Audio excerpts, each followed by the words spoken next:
नमस्कार दोस्तों, स्वागत है आप सभी का स्वास्थ्य क्लासेस में। दोस्तों हम लोग साइंस पढ़ रहे थे। साइंस में आज हम लोगों को पढ़ना है क्या? ह्यूमन हेल्थ, मानव स्वास्थ्य के बारे में पढ़ना है। दोस्तों आज हम लोग क्या करेंगे? मानव हेल्थ से संबंधित जितने भी प्रश्न बनते हैं, जो भी पॉइंट होते हैं, पूरा डिटेल में समझेंगे। और लास्ट में आप लोगों के लिए एक छोटा सा टेस्ट है इसी से संबंधित, जिससे आपका पूरा चैप्टर रिवाइज हो जाए। आपको तो टेस्ट रखा गया है, टेस्ट को आप सभी को देना है और देखना है कि आपने जो पढ़ा क्या आपको वो आता है कि नहीं आता है। दोस्तों साइंस जो चैप्टर है आपका है ऑल चैप्टर, डिस्क्रिप्शन बॉक्स में लिंक है। सभी चैप्टर मैं आपको कंप्लीट कर दिया हूं, बस 1-2 क्लास और बची है, जिसके बाद साइंस आपका पूरा कंप्लीट हो जाएगा। तो चलिए शुरू करते हैं। पॉइंट से पॉइंट टू पॉइंट पढ़ेंगे और अंत तक वीडियो को देखिएगा, सब कुछ समझ में आएगा, गारंटी है मेरी। तो दोस्तों सबसे पहले बात करते हैं स्वास्थ्य दिवस में। सबसे पहला पॉइंट क्या होता है, कुछ जीके से रिलेटेड समझ लीजिए। प्रत्येक वर्ष 7 अप्रैल को विश्व स्वास्थ्य दिवस मनाया जाता है। इंग्लिश में इसको बोलते हैं क्या? World health day. World health day मनाया जाता है किस तिथि को? तो 7 अप्रैल को हर वर्ष मनाया जाता है। अगर बात की जाए कि 2020 में स्वास्थ्य दिवस का थीम क्या था, तो थीम था दोस्तों, इसका लिख लीजिए, year of the nurse and midwife. दोस्तों ये 2020 का इसका थीम था। अभी बात करें तो year of the nurses and midwife क्यों है? तो दोस्तों आप सभी को पता है कि कोरोना वायरस जो पेंडेमिक है, इसमें नर्स और मिडवाइफ बहुत सहायता किए, लोगों की बहुत हेल्प किए, दिन रात मेहनत कर रहे थे पेशेंट के साथ। तो year of the nurse and midwife इसका थीम रखा गया था। चलिए अब अगला पॉइंट हमारा क्या है कि स्वास्थ्य मानव की वह स्थिति है, जो स्वास्थ्य है, जो हेल्थ है, मानव की वह स्थिति है जब शरीर के सभी अंग सामान्य रूप से क्या कर रहे हो? कार्य कर रहे हो। ह्यूमन हेल्थ या जो हमारी हेल्थ है, मानव की वह स्थिति है जब शरीर के सभी अंग सामान्य रूप से काम कर रहे हो तथा बाहरी आवरण कहने का क्या मतलब हो गया? जो एक्सटर्नल चीजें हैं और शरीर के बीच संतुलन बना रहता है। समझ गए? यहां पे देखिए क्या कहने का अभिप्राय है यहां पे कि मानव स्वास्थ्य, शरीर के सभी अंग जब सामान्य हो, ठीक है, शरीर के सभी अंग क्या हैं? सामान्य रूप से कार्य कर रहे हैं और बाहरी आवरण तथा शरीर के बीच का संतुलन बना रहता है, तब क्या कहते हैं? वह मानव का स्वास्थ्य है। लेकिन WHO ने क्या बताया दोस्तों, उसको देखिए। WHO ने बताया कि स्वास्थ्य जो है वह पूर्ण शारीरिक, मानसिक और सामाजिक सेहत की स्थिति है। स्वास्थ्य क्या है दोस्तों? कि पूर्ण शारीरिक, ध्यान दीजिए यहां पे, मानसिक और सामाजिक सेहत की स्थिति है। केवल रोग यानी जो डिजीज होती है, रोग या अपंगता का अभाव नहीं, वह क्या है? शारीरिक, मानसिक और सामाजिक सेहत की स्थिति है। मान लीजिए जैसे आपको क्या, हमने अभी तक क्या समझा है कि कोई व्यक्ति होता है, अगर वो बीमार होता है, हम लोग कहते हैं ठीक है वो स्वस्थ नहीं है। लेकिन अगर कोई इंसान मान लो दिव्यांग है, तो हम उसको ये नहीं कह सकते ये स्वस्थ नहीं है, ये हेल्दी नहीं है। तो दोस्तों वो भी है स्वास्थ्य मानव है वो भी। क्यों है? क्योंकि अगर वो शारीरिक, सामाजिक और मानसिक, क्या लिखा है यहां पे? शारीरिक, मानसिक और सामाजिक सेहत की दृष्टि से अगर वो मजबूत है तो हम क्या कहेंगे कि वो स्वस्थ है। अगर दिव्यांग है, मान लो मेरे पास ही 5 उंगलियां हैं, 2 उंगलियां मेरे पास ना हो, तो आप क्या कहोगे कि मैं स्वस्थ नहीं होऊंगा? स्वस्थ है ना, क्योंकि इससे कोई मतलब है नहीं। मतलब किससे है कि शारीरिक, मानसिक और सामाजिक सेहत अगर सही है तो वो स्वस्थ है। अब बात करते हैं विभिन्न व्यक्तियों में अलग अलग जो व्यक्ति होते हैं, उनमें स्वास्थ्य का स्तर जो होता है वो अलग अलग होता है। यहां पे क्लियर हो गया? आइए एक कहावत के बारे में बात करते हैं दोस्तों। कहावत है कि जैसा खाओगे अन्न वैसा होगा मन। अब अन्न मतलब क्या हो गया कि भोजन। जैसा भोजन हम करेंगे हमारे विचार वैसे ही होंगे। अगर हम अच्छा भोजन करते हैं तो हमारे विचार कैसे होंगे? अच्छे होंगे। और हम अच्छा भोजन नहीं करते हैं तो हमारे विचार कैसे होंगे? तो उतने अच्छे नहीं होंगे। तो बात यहां पे है पौष्टिक यानी संतुलित और असंतुलित भोजन से। ठीक है, यहां पे मैं लिख दे रहा हूं, एक पॉइंट नोट कीजिए आप लोग, जैसा खाओगे अन्न वैसा वैसा होगा मन। ये बड़े बुजुर्ग कहते थे कि जैसा खाओगे अन्न वैसा होगा मन।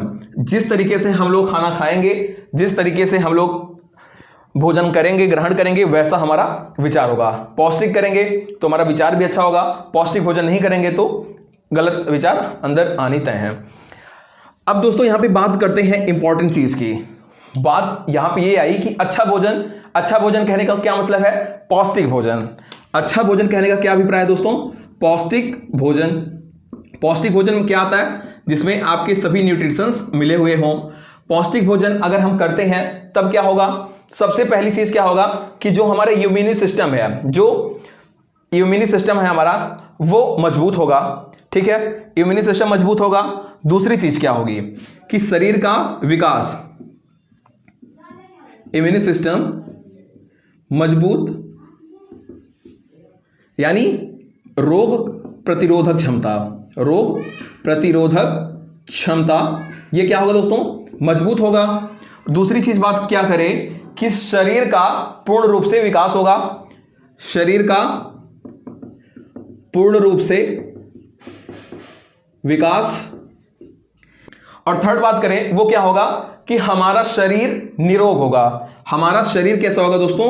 शरीर निरोग होगा।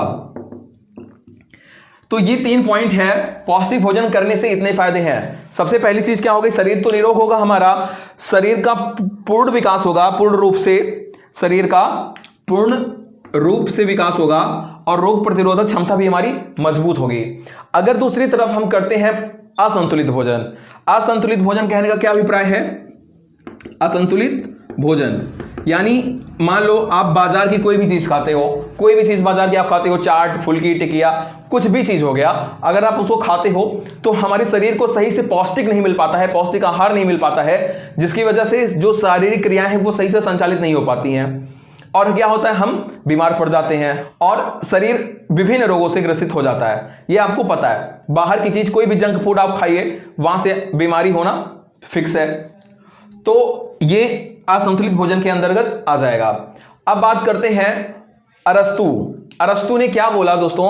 अरस्तु ने कहा कि स्वस्थ शरीर के अंदर, स्वस्थ शरीर के अंदर, नोट कर लीजिएगा इसको, स्वस्थ मस्तिष्क निवास करता है। स्वस्थ मस्तिष्क निवास करता है, इसको दोस्तों आप लोग लिख लीजिएगा, निवास करता है। यह कथन था दोस्तों अरस्तु का।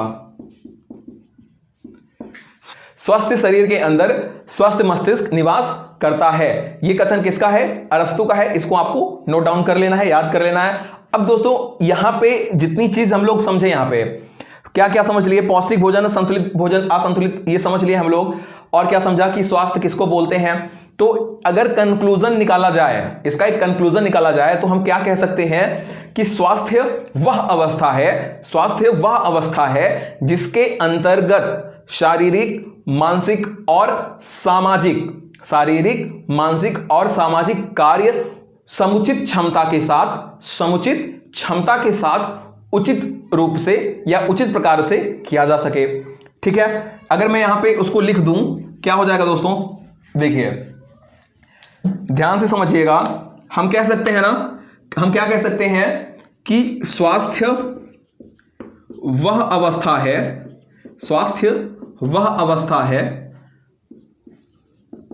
जिसके अंतर्गत शारीरिक, मानसिक और सामाजिक कार्य समुचित क्षमता द्वारा उचित प्रकार से किया जा सके। क्लियर हो गया यहां पे कि स्वास्थ्य वह अवस्था है जिसके अंतर्गत शारीरिक, मानसिक और सामाजिक कार्य समुचित क्षमता द्वारा उचित प्रकार से किया जा सके, ये हम कह सकते हैं। अब आइए अगला पॉइंट देखते हैं। तो आइए देखते हैं अगला पॉइंट हमारा क्या है कि जब लोग स्वस्थ होते हैं, जब लोग क्या होते हैं दोस्तों, स्वस्थ होते हैं, तो वे काम में अधिक सक्षम होते हैं। एकदम सही बात है। अगर कोई इंसान स्वस्थ है तो वो काम को बहुत ही अच्छी तरीके से करेगा, बहुत ही बेहतरीन काम करेगा, शानदार काम करेगा, और उसकी उत्पादकता भी, जो प्रोडक्टिविटी है वो भी क्या होगी, ज्यादा ही होगी, और आर्थिक संपन्नता भी आती है। ये दोस्तों एकदम सही कथन है। लेकिन कब होगा कि जब कोई स्वस्थ होगा, उसको कोई बीमारी नहीं होगी। अब आगे देखिए कि अच्छे स्वास्थ्य से आयु काल बढ़ता है। अगर कोई स्वस्थ है, एकदम फिट है, तो उसकी आयु काल, उसकी जो एज है वो दिन ब दिन बढ़ेगी, उसको बहुत जल्दी कुछ होगा नहीं, कोई डिजीज नहीं होगी। और शिशु तथा मातृ मृत्यु दर क्या होती है दोस्तों, उसमें कमी आती है। अगर स्वास्थ्य सही है तो एक जो मां होती है और उसका जो बच्चा होता है, तो दोनों की मृत्यु दर में भी क्या होती है, कमी आती है। चलिए अगला पॉइंट क्या है कि अच्छा स्वास्थ्य बनाए रखने के लिए, अच्छा स्वास्थ्य बनाए रखने के लिए क्या चाहिए दोस्तों, संतुलित आहार। संतुलित आहार चाहिए, अभी मैंने आपको बताया इसके बारे में। व्यक्तिगत स्वच्छता, हाइजीन जो होता है, क्या पर्सनली हाइजीन, व्यक्तिगत स्वच्छता बहुत जरूरी है, बहुत जरूरी है। अगर व्यक्तिगत स्वच्छता नहीं है तो आपको डेफिनेटली कोई ना कोई बीमारी तो होगी, इतना फिक्स है। व्यक्तिगत स्वच्छता, संतुलित आहार और नियमित व्यायाम। नियमित व्यायाम ये क्या है दोस्तों, अति आवश्यक है अगर आपको अच्छा स्वास्थ्य चाहिए।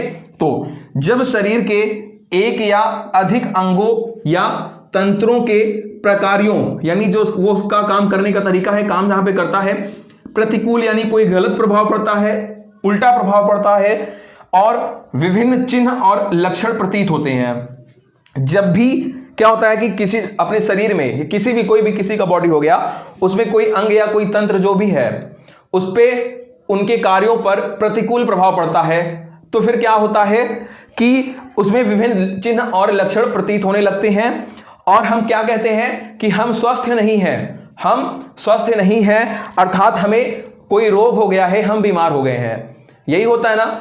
सबसे बड़ी प्रॉब्लम क्या है कि हमें अच्छा फील नहीं हो रहा है, हमें अच्छा फील नहीं हो रहा है। तो अच्छा फील नहीं हो रहा है, इसका मतलब क्या है कि आपके बॉडी के अंदर जो उसके कोई ना कोई अंग तंत्र ऐसा है, कोई अंग ऐसा है जिसके माध्यम से क्या कर रहा है कि उसका जो कार्य है वो सही से नहीं हो रहा है, और आपको वो अंदर की बातें पता नहीं चल पा रही हैं, लेकिन बस आप ऊपर से क्या कहते हो कि हमें अच्छा नहीं लग रहा है। तो उसका बस यही रीजन है कि जो लक्षण और चिन्ह प्रतीत हो रहे हैं, उसका बस कहने का बस एक ही मतलब है कि आप स्वस्थ नहीं है। स्वस्थ नहीं है इसका मतलब क्या है, अंदर कोई ना कोई ऐसी प्रक्रिया चल रही है, जो सही काम करना चाहिए, जो सही ट्रैक पे चलना चाहिए, वो गलत ट्रैक पे चल रहा है। और उसका वजह क्या है, यही बस हमारा संतुलित आहार, व्यक्तिगत स्वच्छता और नियमित व्यायाम का न करना।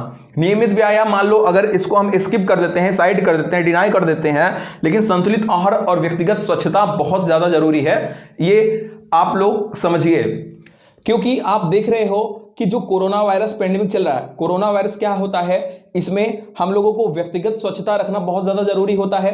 व्यक्तिगत स्वच्छता यानी सबको पता है कि हैंड वॉश करना है, सैनिटाइजर का यूज करना है, पब्लिक में क्या करना है, मास्क लगाना है, हमको हमेशा मास्क लगाए रखना है जब भी हम बाहर निकलते हैं। तो वो क्या है, व्यक्तिगत स्वच्छता है। अगर आपके अंदर व्यक्तिगत स्वच्छता आ गई, आप 50% बीमारी से अपने आप बच जाओगे। ठीक है, तो चलिए अब हम लोग देखते हैं अगले पॉइंट को। चलिए देखिए क्या है कि अनेकानेक जीव, अनेकानेक जीव जिसमें जीवाणु, बैक्टीरिया, वायरस, प्रोटोजोआ, फंजाई और कृमिजन्य आदि शामिल हैं, मनुष्य में रोग पैदा करते हैं। मनुष्य में क्या करते हैं दोस्तों, रोग पैदा करते हैं। और ऐसे रोग कारक जीवों को क्या कहते हैं, रोगजनक या पैथोजन कहते हैं। रोगजनक या पैथोजन कहते हैं। दोस्तों हम लोगों को प्रतिदिन हर रोज बहुत बड़ी संख्या में संक्रामक कारकों का सामना करना पड़ता है, लेकिन क्या होता है कि कुछ ही रोग ऐसे होते हैं जो हमें अपना शिकार बना पाते हैं, और अधिकांश रोगों से हमारा शरीर क्या होता है, खुद की सुरक्षा कर लेता है, खुद की सुरक्षा कर लेता है। अब यहां पे ये वाली लाइन बहुत ध्यान से सुनिएगा कि परपोषी की रोग कारक जीवों से लड़ने की क्षमता जो उसे प्रतिरक्षा तंत्र से मिलती है, जो उसे प्रतिरक्षा तंत्र से मिलती है, प्रतिरक्षा कहलाती है, इम्यूनी कहलाती है। ठीक है दोस्तों, तो इतनी चीज को आप लोग बहुत ध्यान से समझिए, बहुत ध्यान से इसको नोट कर लीजिए, पढ़िए इसको। अब दोस्तों बात करते हैं हम लोग कि मनुष्य में होने वाले विभिन्न रोगों के बारे में। मनुष्य में होने वाले विभिन्न रोगों के बारे में हम लोग पढ़ेंगे और बहुत ही आसान तरीके से मैं आपको बताऊंगा कि आपको वो लर्न हो जाएगा। अब दोस्तों हम लोग पढ़ते हैं क्या कि मनुष्य में होने वाले प्रमुख रोग कौन कौन से हैं दोस्तों, कि विषाणु जनित रोग, जीवाणु जनित रोग, प्रोटोजोआ जनित रोग, कवक जनित रोग और कृमिजन्य रोग। इसके साथ ही साथ आता क्या आपका अनुवांशिक रोग। अनुवांशिक रोग में आपके क्या आ जाएंगे, कलर ब्लाइंडनेस हो जाएगा, हीमोफीलिया हो जाएगा, ठीक है। तो इसी तरीके से बहुत से रोग अनुवांशिक रोग में आ जाएंगे और ये मनुष्य में होने वाले प्रमुख रोग हैं। इनको मैं बता देता हूं, इसका एक ट्रिक है, ट्रिक की वीडियो आपको कल मिलेगी दोस्तों। तब तक के लिए इसको देखिए, कितनी जल्दी मैं करता हूं इतनी जल्दी आप भी करोगे, लेकिन ट्रिक का वीडियो देखने के बाद। तो दोस्तों देखिए, सबसे पहले क्या है, विषाणु जनित रोग। विषाणु जनित रोग में दोस्तों शुरुआत करते हैं कहां से, खसरा, चेचक, रेबीज, हर्पीस, मेनिंजाइटिस। मेनिंजाइटिस हो गया दोस्तों, मेनिंजाइटिस ये मस्तिष्क का रोग होता है। Dengue, hepatitis, AIDS, ETC. AIDS के बाद आप कर सकते हो क्या दोस्तों, पोलियो एंड छोटी माता।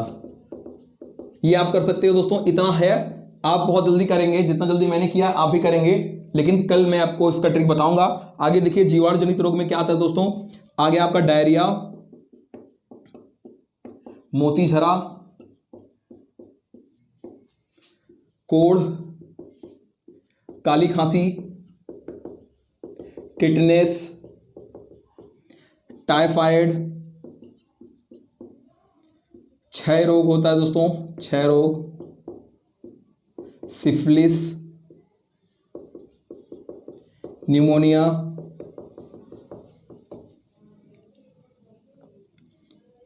डिप्थीरिया, गोनोरिया, हैजा। ये दोस्तों आपके आते हैं किसमें, जीवाणु जनित रोग में। कल मैं इसका रोग कारक भी बताऊंगा दोस्तों, किसके माध्यम से फैलता है, संक्रमण कैसे होता है, सब कुछ मैं आपको बताऊंगा, ठीक है। आगे देखिए, प्रोटोजोआ जनित रोग, इसमें क्या होता है दोस्तों, सबसे पहले दोस्तों देखिए, सोने की बीमारी होती है, सोने की बीमारी, पायरिया, मलेरिया, पेचिस, डिसेंट्री दोस्तों इत्यादि, ठीक है। अब आता है कवक जनित रोग में दोस्तों, आप आ गया क्या, गंजापन, खाज, खुजली, दाद, दमा, ईटीसी। ये आता है दोस्तों आपका कवक जनित रोग में। अब आता है क्या आपका कृमिजन्य रोग। कृमिजन्य रोग में दोस्तों सबसे इंपॉर्टेंट क्या है, फाइलेरिया।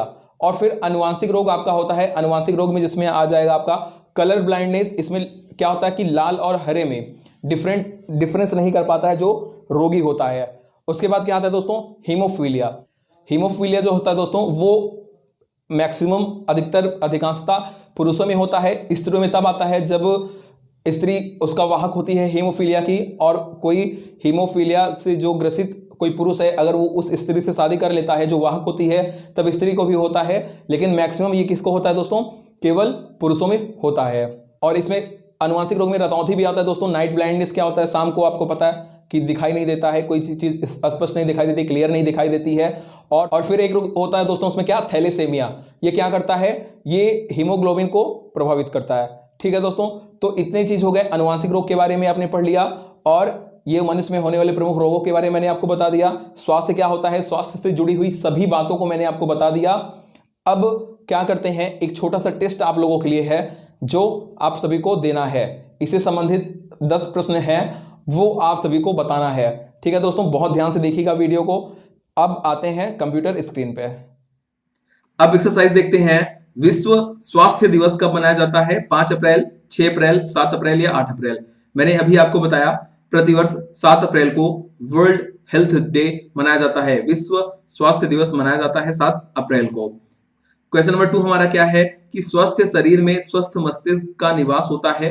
यह कथन किसका है, महात्मा गांधी का, स्वामी विवेकानंद का, रॉस महोदय का या अरस्तु का। तो ये कथन किसका दोस्तों, अरस्तु का। क्वेश्चन नंबर 3 क्या है, मनुष्य में रोग पैदा करने वाले रोग कारक जीव क्या कहलाते हैं? पैथोजेन, हेल्मिंथ, प्रेजेंट या इनमें से कोई नहीं। तो दोस्तों क्या कहलाते हैं वो? पैथोजन या रोगजनक। क्वेश्चन नंबर 4 क्या है कि अच्छे स्वास्थ्य के लिए निम्न में आवश्यक है। अच्छे स्वास्थ्य के लिए निम्न में से क्या चीज आवश्यक है? संतुलित आहार, स्वच्छता, नियमित व्यायाम या इनमें से सभी। तो मैंने अभी आपको बताया कि संतुलित आहार, व्यक्तिगत स्वच्छता और नियमित व्यायाम ये तीनों जरूरी हैं, अर्थात ऑप्शन नंबर डी यहाँ पे सही हो जाएगा।